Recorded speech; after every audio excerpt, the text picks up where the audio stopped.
Hi. In this module, I want to talk more about my background and work experiences and share with you advice that I've received and things that have been helpful to me along the way, not necessarily in terms of integrated marketing communication, but just in terms of career development and networking in general. These are some of the things that have helped me maneuver through this thing that we call work. I was born in Iowa, which is the state highlighted in red here.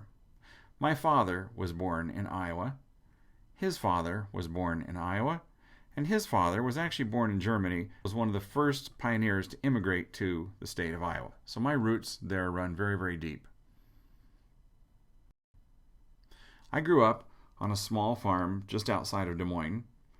My parents weren't really farmers. My father worked for IBM. But we had a plot of land and had a few animals and raised corn and soybeans. And by all accounts, had a pretty good childhood. After bouncing around at several different colleges to kind of figure out what it was I wanted to do, I ended up at University of Iowa, where I graduated with a degree in English and a minor in journalism. Now, by the time I graduated, most of my experience was actually as a newspaper reporter.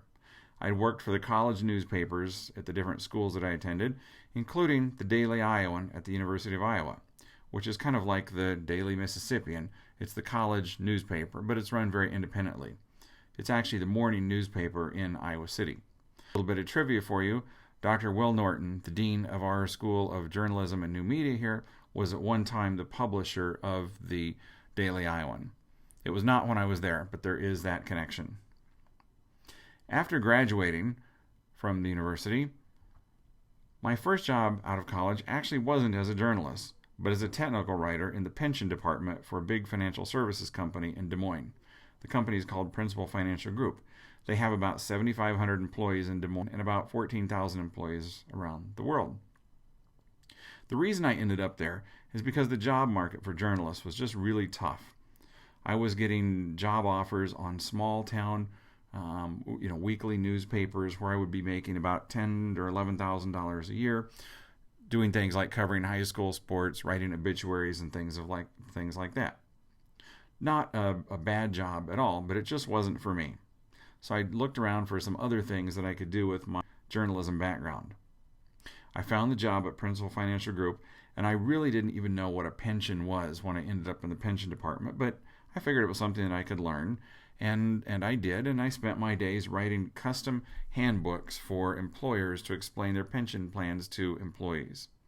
It was a good job, and it actually paid pretty well, but after about a year and a half, I was really ready for something different, so I started looking around for other positions, and right there with our own company in the Corporate Public Relations Department, a job opened up, and I applied for it, and I wasn't really qualified. I didn't have all the skills and things that they were looking for in that job, but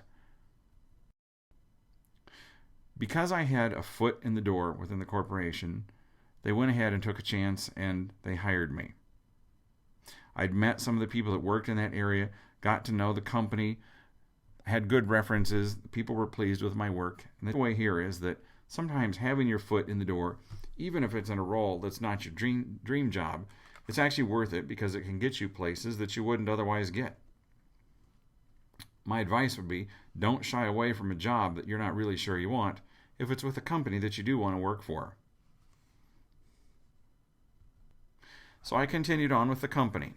In the corporate public relations role, I put my writing skills to the test working on corporate publications, newsletters, PR things. I was helping with events. I learned a lot about graphic design, print production, video production, as well as became familiar with all the different various business units within the company, insurance, mortgages, banking, and etc.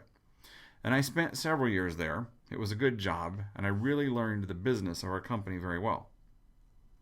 Several years later, a position opened up in another division of the company, and it was the home mortgage area, which was a pretty small operation at the time.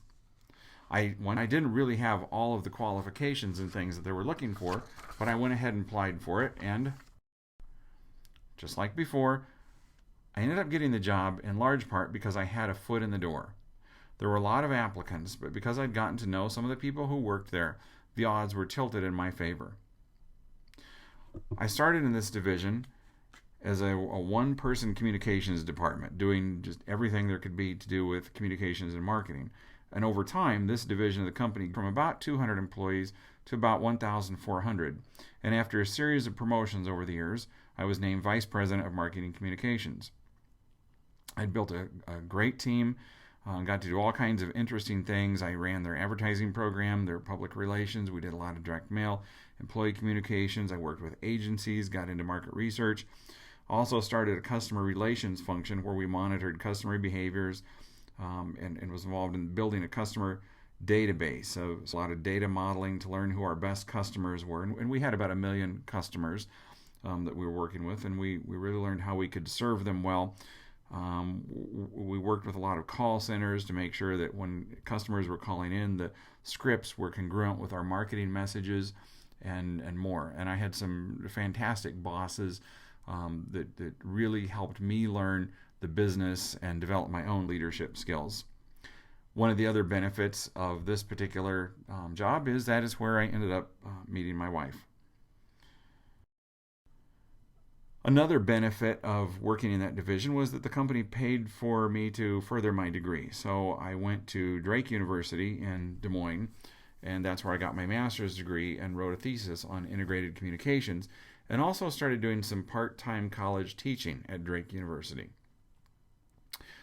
So life goes on, the career is going well, have a couple of kids, kind of settled into my job, and in 2004, our division of the company was bought out by Citigroup, which is actually one of the world's largest financial services firms.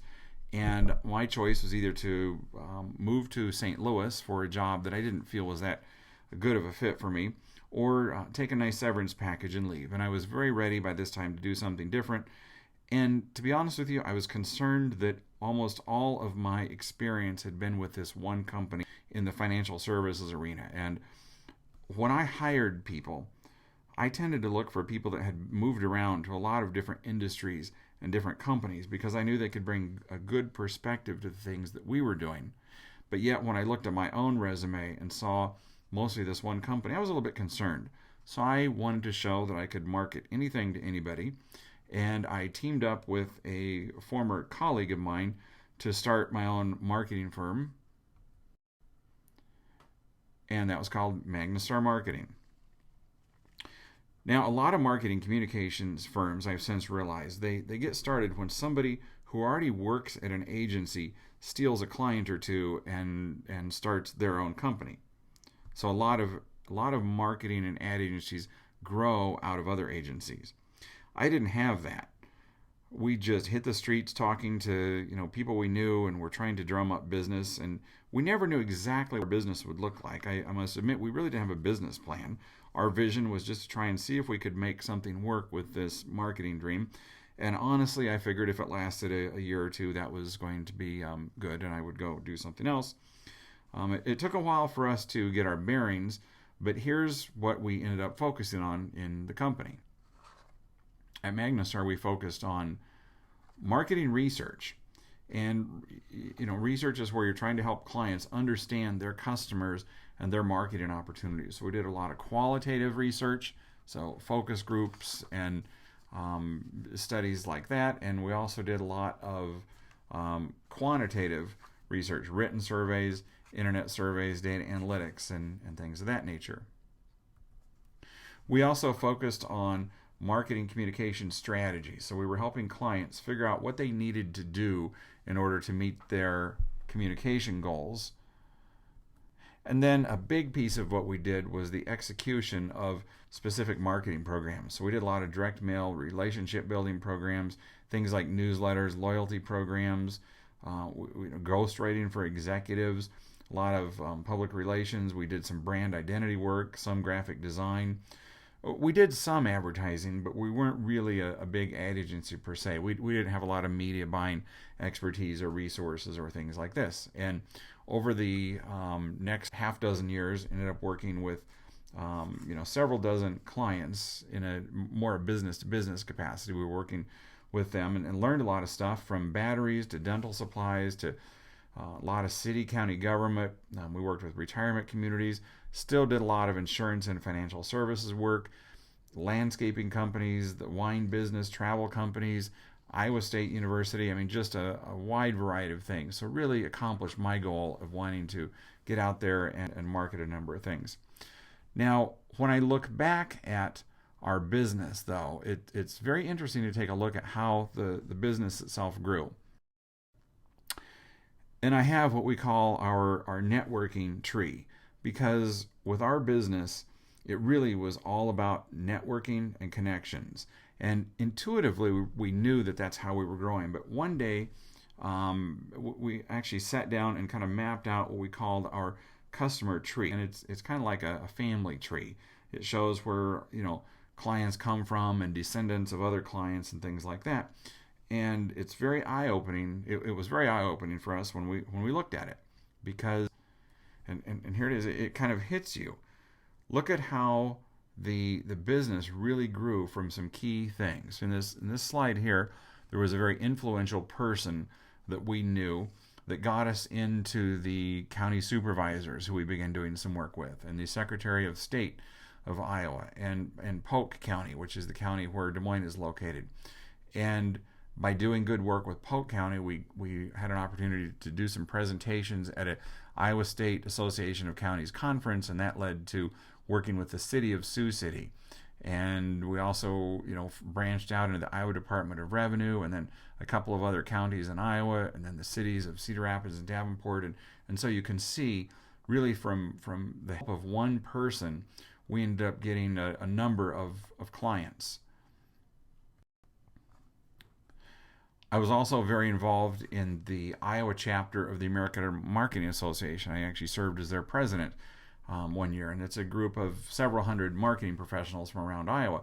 But through that experience, you can see begin working directly with a couple of other companies that were members. There was another very influential person whom we met there, and that launched into working with Nationwide Insurance and Interstate Batteries and printers and form companies and a number of things. So you kind of get the picture of what's going on here. Another benefit that we had was when our company was bought out, a lot of our former colleagues took jobs elsewhere, and so was able to, because I knew them and had connections, was able to get in and work with the companies that they went to. And that's where we got into other financial services companies, retirement communities, and you can see how you work with one client and you get referrals and recommendations and begin working with another and another and another. There was a particular printer that we worked with that was responsible for helping us get some more business, and just connections with friends and family members also led to a lot of other clients and things. Now, this next slide, this is where it really hits home with us, the importance and power of networking. Because in our firm, we also did some newspaper advertising for our firm itself. And it wasn't just newspaper, but there were some online things that we had done. But we also did cold calling. In other words, just calling on clients that we had no affiliation with or anything. And you can see we got a sum total of 2 clients. Again, this is very powerful for us to think about, but the reason I want to share with you is because it's very typical on how things work. And this applies not just to growing a business. This applies to things like getting a job and things. You hear all the time how networking is absolutely critical. But I bet if you took a look at where your job leads and things come from, you could develop some sort of tree like this as well. And the point really is here that it's not just about who you know, but who those people know.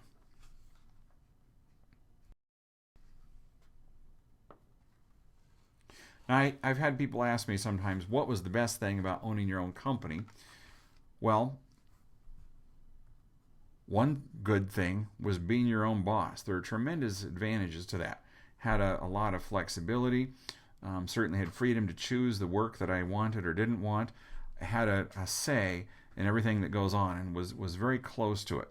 In the corporate environment, because we were a large company and a big marketing department, my role had turned more into providing direction, making sure we had resources, fighting for budgets, managing, developing strategies, and things like that. But I'm more of a marketing guy. Let's roll up our sleeves and actually work on the marketing. And in many respects, I realized that my own employees were actually doing the fun stuff, the stuff that I wanted to do. Again, very good thing about owning your own company is being boss.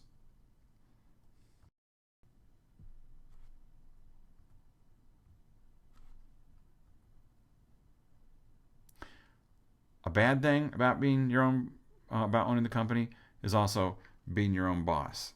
The downside is that everything was on my shoulders. All the client issues, all the projects, computer issues, if email wasn't working, invoicing. I mean, I literally wore so many hats sometimes I didn't know which direction I was going. One minute I'd be a sales call, the next minute I'm tweaking copy on an ad, the next minute I'm paying a bill, emptying the trash, then going to work on strategy for someone, and just a lot of switching back and forth, trying to stay current in all the industries that our clients were in, etc. So it was really I don't, maybe bad thing is the wrong way to characterize it, but I found that you could never get away from it. Nights, weekends, vacations. I mean, I worked very hard in the corporate world as well, but it was very different when you were one of the co-owners of the company, because you really, really can't get away from it. Let's talk about sales. It was a real eye-opener for me one day, about a year into the business, when it dawned on me that although I was a marketing communications guy, what I really needed to do to make my business successful was to be good at selling things. I mean, marketing communications was the product, but the success would only come if I could convince other people to use my firm. I needed to show them how I could help them and why they should hire me, and looking at all the, trying to sell my experience as being good for them and things. And even though in the corporate environment, when I worked for others, I certainly had to sell my ideas and be convincing in what I was doing. It wasn't the same as trying to convince other people to hire me. I really think with this, the dozens of clients that we had, I really looked at it like I'd had, dozens of employers in a very short period of time, because you had to work to get hired, and then, have them hire you, then work to prove yourself, and things like that. And the other thing about sales in our consulting business was that the length of the sales cycle was just really, really lengthy. There would be work that we would doing, we'd be working on things in July where we had pitched the business maybe the fall prior, and it had taken that long sometimes to cultivate the business relationship and figure out what the client wanted, and commence the project, and things like that. Now, by the same token, we'd have other projects that we'd wrap up something on a Friday that we didn't even know we were going to be working on that Monday. So sometimes things moved very, very quickly. So you just had to go with the flow and be flexible. But again, when I made the paradigm shift and realized that I need to be a salesperson, is when the business really began prospering. Now, I want to talk about pricing. Honestly, one of our biggest challenges, in addition to doing client work with our firm, was just how to price our services. Some of what we did was a function of adding up external costs. How much are we paying the writers? How much does the web person get? What's postage and printing going to be? But beyond that, it was really a trick sometimes to figure out how much we could charge for things. We didn't do a lot of billing by the hour. We found that clients really didn't like it, and neither did we, because then we had to keep track of things. And especially when we're learning a new client, it always takes longer than we'd like. We spend more time on things than we normally would, and is it fair to charge the client for that? So we quickly veered away from pricing by the hour.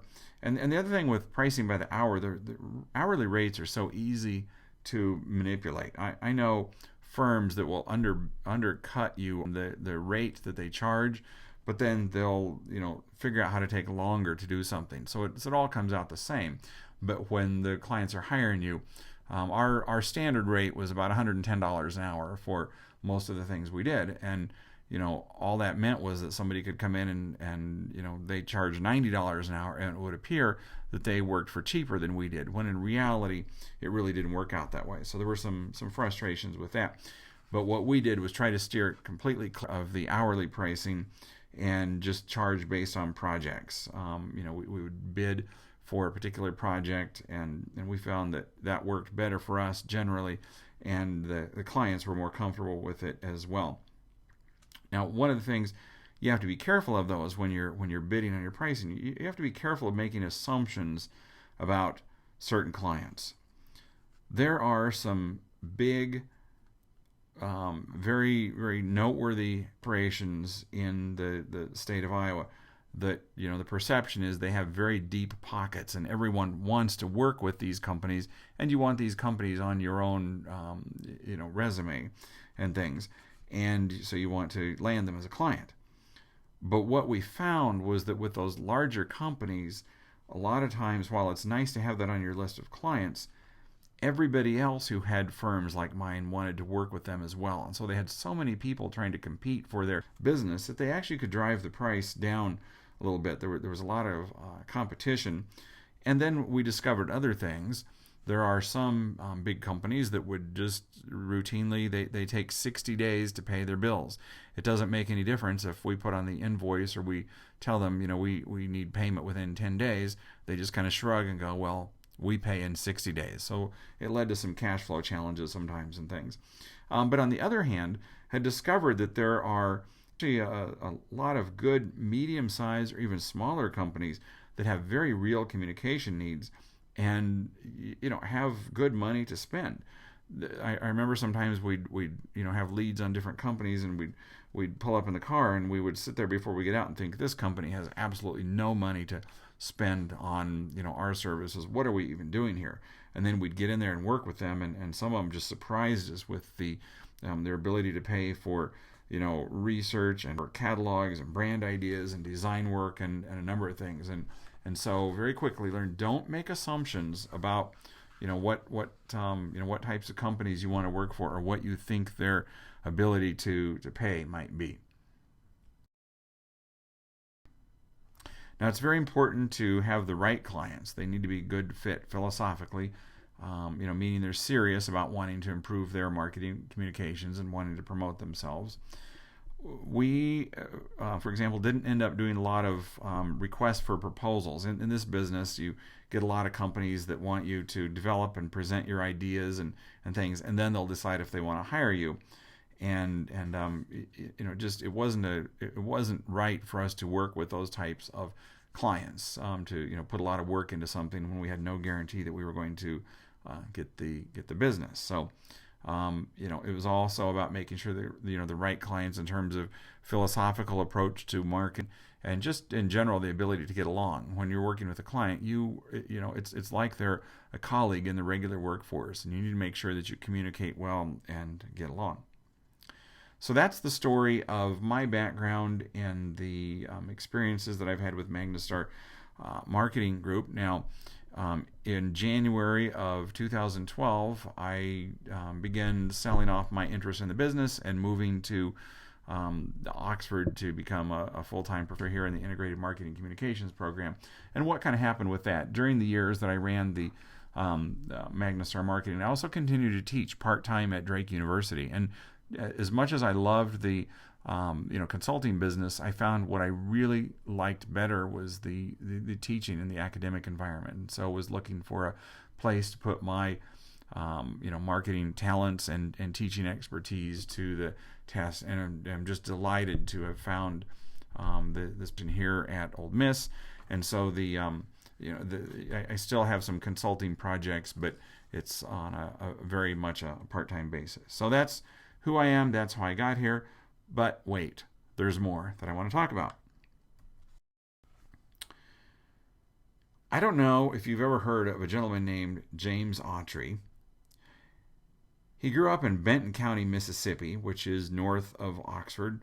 He was the grandson of a Baptist minister. He received his journalism degree from Ole Miss in the 1950s.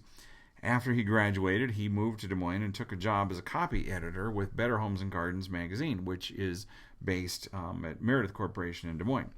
And he rose through the ranks to become president of Meredith Magazines, which includes Ladies Home Journal, Family Circle, Fitness, Wood Magazine, many, many others, and became quite a prominent person in Des Moines. His wife at one time served as the lieutenant governor of the state of Iowa. He served on the advisory boards for the journalism school here and many other boards, and is retired now, but still very, very active in the world of communications and magazine publishing and things. But here's why I wanted to mention him, and here's what it has to do with love and profit. Mr. Autry has authored a number of books, and one of them is called Love and Profit, The Art of Caring Leadership. And essentially what this book is a book of poetry about businesses. And it's just fascinating that a gentleman who rose through the ranks to the top of a very competitive cutthroat industry began writing poems about businesses and the art of leadership and caring for others. And it can almost bring you to tears when you read some of his poems.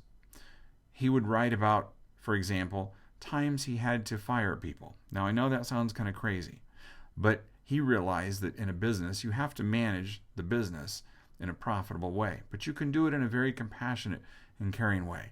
And when there were those situations where employees were not the right fit for the job, he would talk about the gut-wrenching decisions to have to do what he had to do for the business, but know that it was also impacting someone's lives so very personally. Or he would talk about when someone you work very closely with comes to your office and looks you in the eye and says, "I need some time off. I have cancer." And how those times make you realize that all of the profit and the business things kind of melt away, and you realize that there are many things more important than the business. It's a very good book. Again, a collection of poems and things, and I would encourage you if you have a chance to get it. But the point here is that I have taken from Mr. Autry is that you can succeed in business. You can make tough decisions. You can focus on the bottom line, but you can still have a heart and compassion too. Something else I've learned. I've experienced some very wacky organizational things in my career.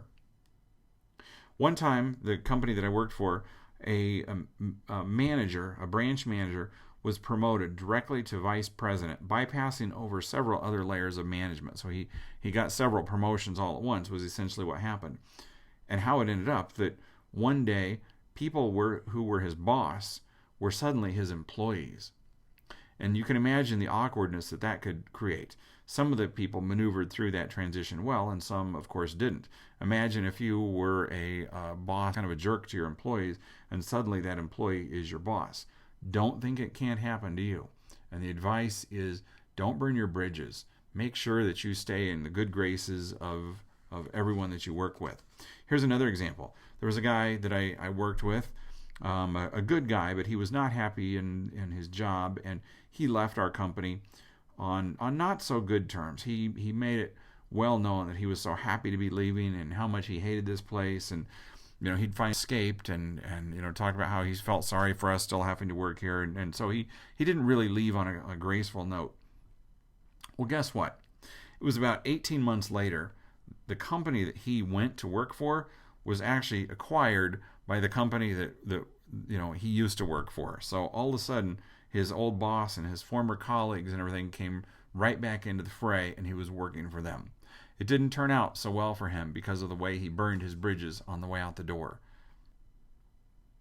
One day, here's another one. One day I showed up to make a proposal to a potential client, and there in the room was a former student of mine. I was glad that we had a good student-teacher relationship because there was a chance that he was on the client team that I was working on getting. So, one time he's my student and I'm the teacher, and a couple years later I'm in his company trying to ask him for business and wanting to work with him. So you can see if we didn't have a good relationship how that'd work.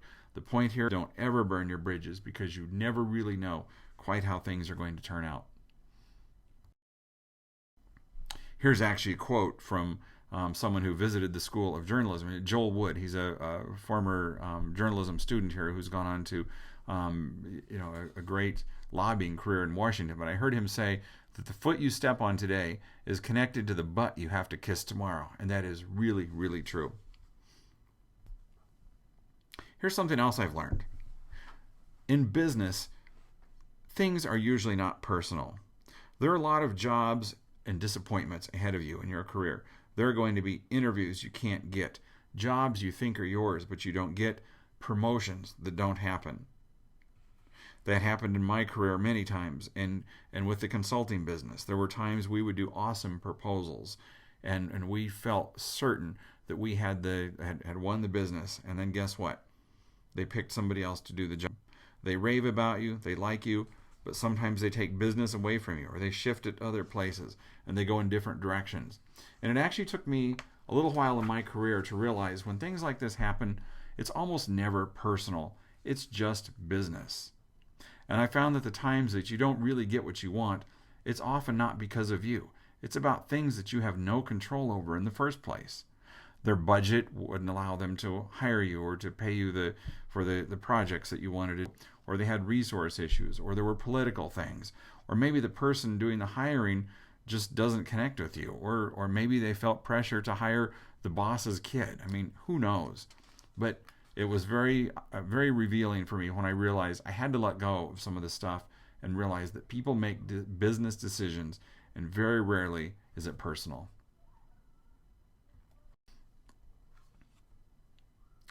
I've also learned that it's the little things in life that are often the big influences in how you feel about something. Think of negative experiences that you have in restaurants. Oftentimes it's not because the food was bad or the ambiance was wrong or something, but the waiter goofed up an order or didn't bring another fork when you ask. Or if you have a bad experience with a hotel, it's often not the product itself, but maybe the hotel room didn't have towels and you had to go to the front desk and ask for them. Or maybe you're online on a website and links aren't working, or you call a customer service center and they can't answer your questions. In the market research that I do, I constantly turn up this idea, and you realize it's really the little things that count for the big impressions. Little things make good impressions too. Think about sales clerks who remember your name, or coffee shops that pour you another cup of coffee for free. Or one time I took my car to a mechanic, and when I picked it up, he had wiped off the windshield and kind of stopped the car. Wasn't asked to do that, didn't charge for doing that, but it was just a little something that delighted you. And I get very, very passionate about little things that often turn into the big things. And it's that way with you too. Think about the little things that you do that make impressions on others. Do you return phone calls promptly? Or emails promptly? Or do you touch base with people to see how they're doing or how things are going, even when you don't need something from them or when you don't have to? Do you follow up with them when you say you will? Do you send thank you notes when it's appropriate to do so? Do you compliment people when they're deserving of something? I've done a lot of mock interviewing where I have students come and we do role play, and I interview them for jobs so they can hone their skills and things like that. And you know what? The students who stand out, the ones that I remember, those are the ones who take the time to write me thank you notes and send them to me, even though it's just a mock interview situation. There's no real job at stake here. They take the effort to do that. They stand out. That's so very important.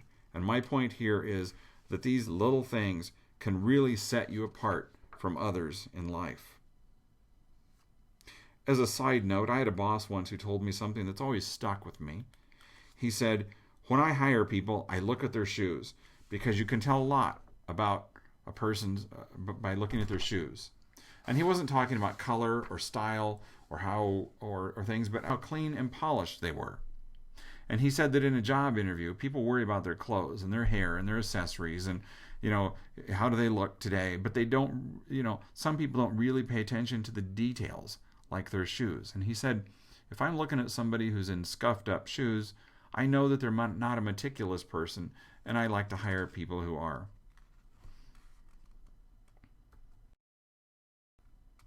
Real quickly, I was in a coffee shop one time, and I ordered a medium-sized coffee, and they accidentally poured me a large. I'd already paid for it before I realized what was happening, but as they were handing the coffee across the counter to me, they realized the mistake. Instead of just giving me the cup of coffee, or maybe asking me for the difference in cost, which I gladly would have paid, they took the large cup of coffee, poured it into a medium cup, took the excess coffee, and dumped it down the drain. That was a little thing, but it's always stuck with me as a big thing. Because think about what they did. Number one, they weren't thinking, but they were essentially saying we value the coffee more than we value you. And instead of giving you a little something extra, we'll waste the product to make sure you get only what you paid for. It's important to do things to stand out, especially in the marketing communications field.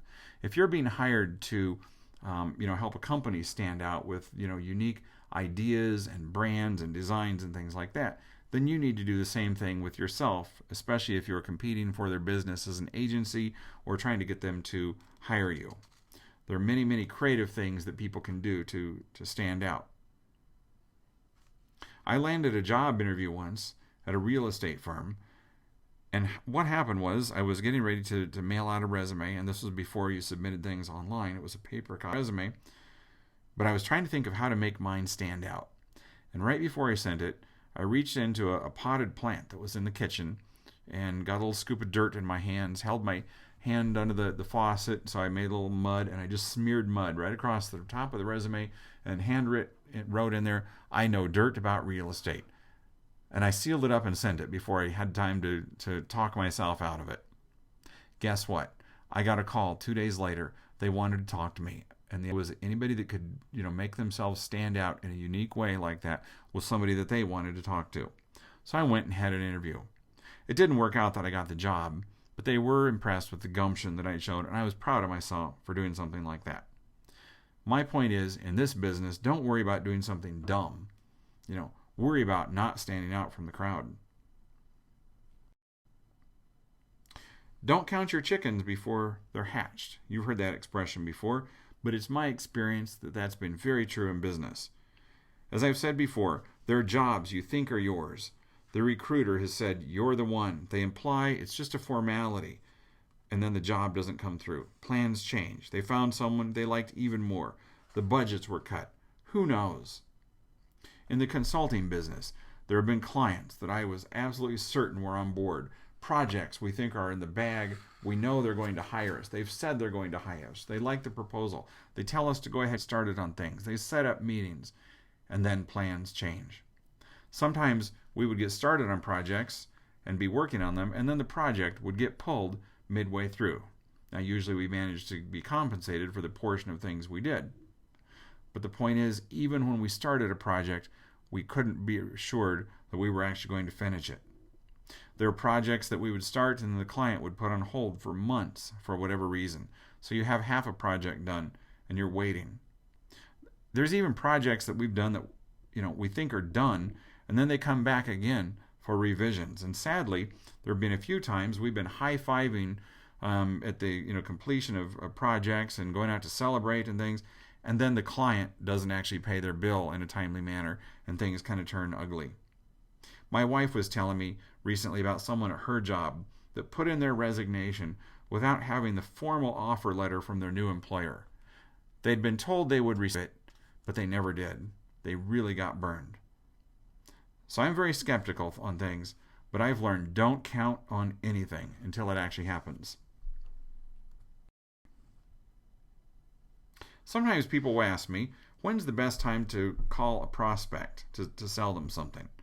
And it seems they're always looking for what's the magical time of day or the day of the week, or when should you make the phone call. There are theories about don't call on Monday because people are back from the weekend and they're busy, and don't call on Fridays because they're getting ready to go out for the weekend, and don't call right before lunch or right after lunch, etc., etc.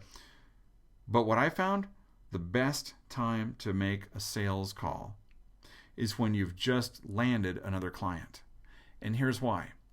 Because when you've just landed a client, you've done something that you feel really, really good about. You feel confident. You feel excited. And that enthusiasm and attitude shows very much in your demeanor and in your voice and in your actions. The time not to make a sales call is actually when most people do. Business is drying up. Things are slow. You're not feeling too good about things. Oh, woe is me. I guess I better make some sales calls. Well, that's the attitude that comes through. My feeling about this applies to the job hunt as well. Perhaps the best time to contact an employer is maybe when you've just landed an interview somewhere else, or just came out of a very good interview, or did something very well in your class, or aced an exam. Do the sales calls when you're feeling really, really good about things. And my point here is that attitude is what's most important when you're prospecting for business, prospecting for jobs, or other things. Always ask. A couple years ago, did a direct mailing. It wasn't a huge mail program, but it was just going local, but it still was several hundred people in this very important project that we were working on. And right as my business partner was driving away from the post office after mailing the letters, I called her and got on her phone and said, "Don't mail it. There's just been a change. And we found a couple of typos with things." That's a big problem. The program's in the mail now. You find a typo. This could really be bad for your business.